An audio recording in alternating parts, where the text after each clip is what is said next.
In the book of Exodus and also in the book of Deuteronomy, we speak about the mitzvah to destroy and to annihilate the nation of Amalek.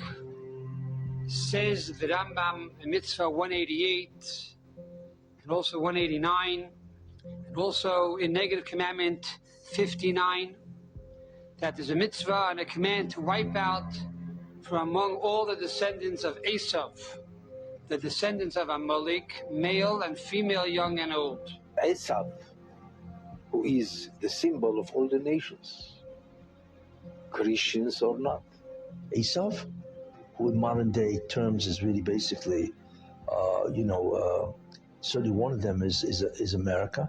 What's the difference between Edom and Amalek? We spoke about Edom being the grandfather of Amalek.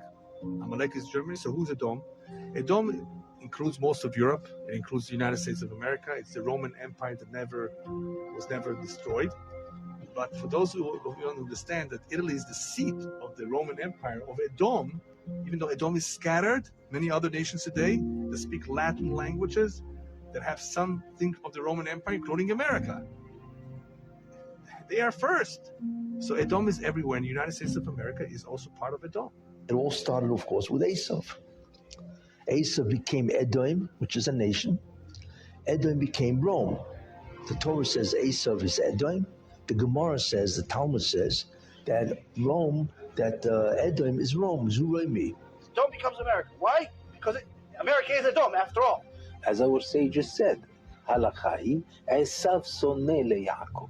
It is a law of nature that Esau will always hate the Jewish people.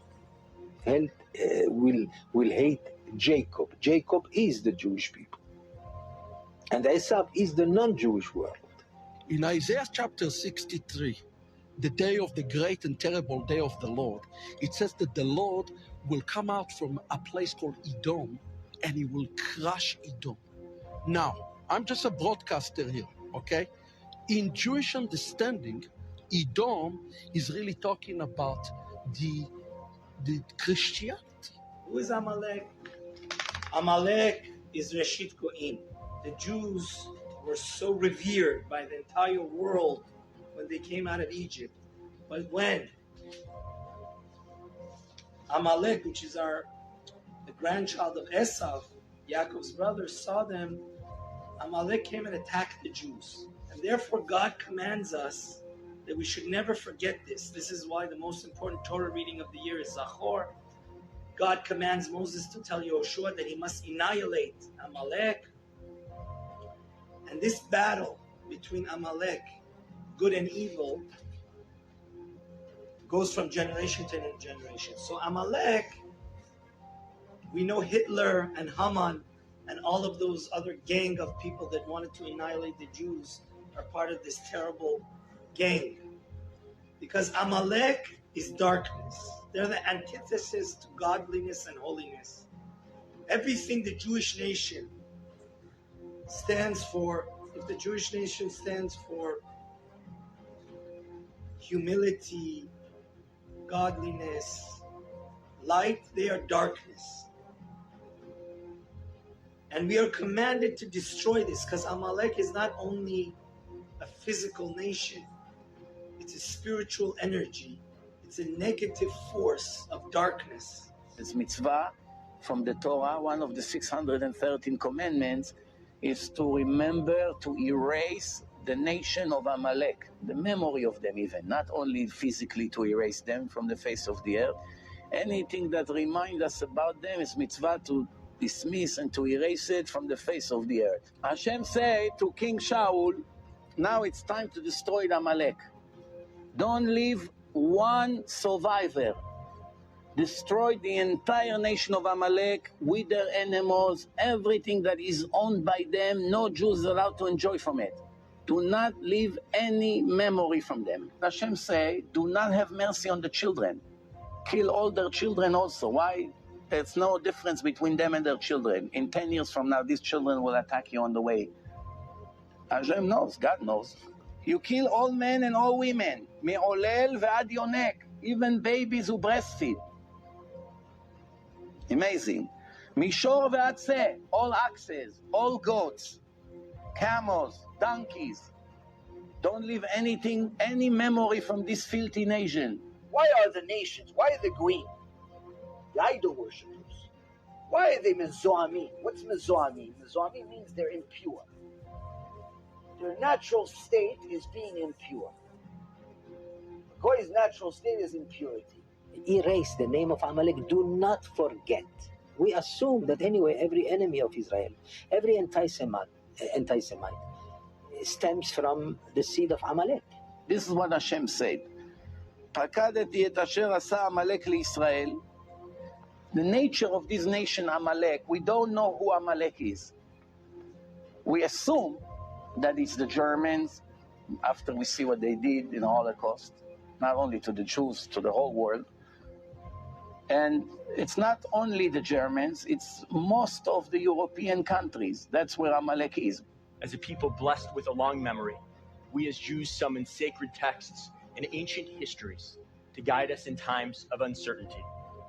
Yes, the situation today is frightful, but no, it is not unprecedented. In America today, we have white supremacy. In the Torah, we had Amalek. Blotting out the memory of Amalek is a military command, literally to destroy Amalek. Now facing today's Amalek, we are reminded that the Torah calls us not just to escape, but to extirpate Amalek. We are commanded to do real and literal battle against it.